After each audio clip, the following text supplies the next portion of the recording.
आप देख रहे हैं भारत एक्सप्रेस और मैं हूं आपके साथ आंचल मित्तल।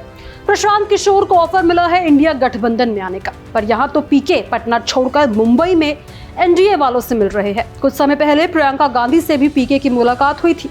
आखिर पीके का क्या कोई नई खिचड़ी पका रहे हैं? क्योंकि ऑफर तो राहुल गांधी को भी मिला है, और वो भी मोदी सरकार की तरफ से संसद में जारी गतिरोध को खत्म करने को लेकर, जिसका ताजा उदाहरण केंद्रीय मंत्री किरेन रिजिजू ने उन्हें फोन कर दिया। उनके फोन पर बात करें राहुल गांधी ने एक नई शर्त रख दी है। क्या है ये शर्त और दाव क्या है इसके पीछे की कहानी, चलिए आपको विस्तार से बताते हैं। तो बिहार के नवनिर्वाचित विधायक प्रशांत किशोर अब राजनेता से माननीय बन गए हैं। न चुनाव से पहले कोई गठबंधन, न चुनाव के बाद कोई गठबंधन, ये उनका मूल मंत्र रहा है। पर कब तक? जब वो सड़क पर थे। अब जब वो विधानसभा पहुंच गए हैं तो अब उनका अपना एक आधार भी हो गया है। एक पुरानी कहावत है, जहां गुड़ हो वहीं चींटी लगती है। पीके के साथ भी कुछ ऐसा ही हो रहा है। उनकी प्रतिभा और उनकी इलेक्शन मैनेजमेंट के तो सभी कायल रहे हैं। उनको राजनीतिक दल अप्रोच भी इसी के लिए करते हैं, पर अब जब उनको फोन मिलाया जा रहा है तो बात दूसरी हो जाती है। बिहार में इंडिया ब्लॉक महागठबंधन जब हुआ तो दिव्यांकर भट्टाचार्य ने प्रशांत किशोर को इंडिया ब्लॉक के साथ जोड़ने का न्योता दिया, पर पीके का मामला पटना तक कहां है? चेन्नई, चंडीगढ़ से लेकर कोलकाता और मुंबई, हर तरफ उनकी अपनी अलग ही कहानी है। इसलिए पीके बांकीपुर से चुनाव जीतने के बाद अब मुंबई निकल चुके हैं, जहां उनकी सुनेत्रा पवार से मुलाकात हुई है, जो महाराष्ट्र की डिप्टी सीएम है। दिवंगत अजीत पवार की पत्नी और एनसीपी की सर्वा पीके से सुनेत्रा पवार और उनके सांसद बेटे पार्थ पवार की लंच पर मुलाकात हुई है। वैसे ये मुलाकात 2 महीने पहले भी हो चुकी है। कहने को तो इसे शिष्टाचार भेंट कहा जा रहा है। इस उथल पुथल में एनसीपी और पवार फैमिली की राजनीतिक और उसमें इस शिष्टाचार भेंट के कई अर्थ निकाले जा रहे हैं। पिछली मुलाकात के बारे में पार्थ पवार ने कहा था कि प्रशांत किशोर को राजनीति और समाज की गहरी समझ है। अजीत पवार और प्रशांत किशोर के गहरे संबंध रहे हैं। महाराष्ट्र की राजनीति में क्या पीके की कोई एक नई भूमिका हो सकती है? वही एक मामला और भी देखने को मिला। जब बारिश हो रही थी, इसके बावजूद छतरी लिए हुए विपक्ष के सांसद संसद परिसर में मकर द्वार के बाहर नारे लगा रहे थे। बैनर थोड़ा बदला हुआ था। अब तक तो धर्मेंद्र प्रधान और नरेंद्र मोदी की तस्वीरों वाले बैनर और नारों के साथ जो विरोध होता था, अब उसके केंद्र में अमित शाह है। अमित शाह जवाब दो का नारा जब लग रहा था तो अमित शाह संसद के ही दूसरे गेट से एंट्री ले रहे थे। उनकी एंट्री ऐसी रखी गई कि किसी तरीके से विपक्षी सांसदों से उनकी देखा देखी तक ना हो। ये कहानी अब रोज की हो गई है। वैसे तो राहुल गांधी बिना छतरी के ही सीढ़ियों से नीचे उतरते हुए दिखाई दिए। हालांकि उनकी बहन प्रियंका छतरी के नीचे थी। वहां खड़े सिक्योरिटी के लोगों ने राहुल गांधी को छतरी ऑफर किया, लेकिन राहुल गांधी ने बारिश में ही भीगने का चुना।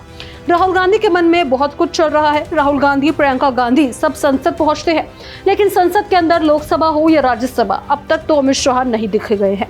राहुल गांधी बगैर अमित शाह के सदन में आए विपक्षी 1 मिनट भी संसद नहीं चलने देना चाहते। 20 जुलाई पर ही उनकी सुई जैसे मानो अटक सी गई थी। छात्रों पर उस दिन जो बर्बरतापूर्ण कार्रवाई पुलिस की तरफ से हुई थी, राहुल गांधी उसके लिए अमित शाह को जवाबदेही बनाना चाहते हैं। राहुल तो लोकसभा में नेता विपक्ष है, वहीं राज्यसभा में विपक्ष के नेता मल्लिकार्जुन खड़गे ने भी यही शर्त रख दी है। उन्होंने कहा है कि जंतर मंतर पर जो भी इस्तेमाल किया गया ये बहुत गलत है। इसके लिए हम चाहते हैं कि होम मिनिस्टर खुद सदन में आए और हमको ये बताएं कि किसने लाठी चलाने के लिए बोला, क्या ये पुलिस अधिकारियों ने किया, और इसके ऊपर एक स्टेटमेंट हाउस में आकर देने की क्या मजबूरी है। 15 दिन से सदन में चल रहा और होम मिनिस्टर गायब है, प्राइम मिनिस्टर आ नहीं रहे। इसके 2 ही मतलब हो सकते हैं। एक तो वो कि पार्लियामेंट को वो नजरअंदाज कर रहे हैं, या तो वो समझ रहे हैं कि पार्लियामेंट है ही नहीं, या तो वो डर की वजह से हाउस में आकर रिप्लाई नहीं करना देना चाहते। खड़गे से लेकर राहुल गांधी तक की डिमांड है कि अमित शाह सदन में आकर जवाब दे, प्रधानमंत्री माफी मांगे। इस समय से वो कड़ी ही है जिसने राहुल गांधी के नेतृत्व में अब तक पूरे विपक्ष को एकजुट कर रखा है। डीएमके और आम आदमी पार्टी भले ही इंडिया ब्लॉक के हिस्सा नहीं है, पर राहुल ने मुद्दा ही ऐसा पकड़ा हुआ है कि उनके पास राहुल के पीछे खड़े होने के अलावा अभी तक कोई रास्ता नहीं है। राहुल बिल्कुल भी सरकार की ब्रीफिंग स्पेस नहीं देना चाहते, ये जानते हुए भी कि इस तरह सदन चलाने में रुकावट डालने के लिए बीजेपी उनको जिम्मेदार ठहरा सकती है, लेकिन राहुल गांधी अड़े हुए हैं। इसके पीछे की उनकी रणनीति की बात करें तो राहुल गांधी को लगता है कि जंतर मंतर पे 20 तारीख की हिंसा हुई, छात्रों के प्रति उसमें जो पहली मांग थी कि भाई धर्मेंद्र प्रधान का इस्तीफा हो, दूसरी मांग ये थी कि भाई किसकी अनुमति पर छात्रों के ऊपर पैलेट गन चलाई गई है, हिंसा की गई है, डंडे मारे गए हैं, और टीयर गैस तक छोड़ी गई है। ये सब किसके कहने पे हुआ? इसका जवाब विपक्ष गृह मंत्री से मांग रहा है। वो इस मामले में पीएम से भी माफी मंगवाने पर अड़े हुए हैं। पहली मांग जो पूरी हुई उसके बाद से ही राहुल गांधी ने स्टैंड ले लिया था कि गृह मंत्री अमित शाह इस बात का जवाब संसद के भीतर दे और वो किस देश के गृह मंत्री है और किसके कहने पे ऑर्डर दिए गए थे। दिल्ली पुलिस कमिश्नर के ऑर्डर थे या होम सेक्रेटरी के? इस बात को लेकर समूचा विपक्ष एकजुट है और वो चाहते हैं कि इस बात के विषय में पहले चर्चा हो। वहीं सबको लेकर सरकार के रवैये को हम देखें तो जैसे वो बता रहे हैं कि हम उसके अंदर नहीं आ रहे, जवाब नहीं दे रहे, तो मुझे लगता है कि गतिरोध बना रहेगा।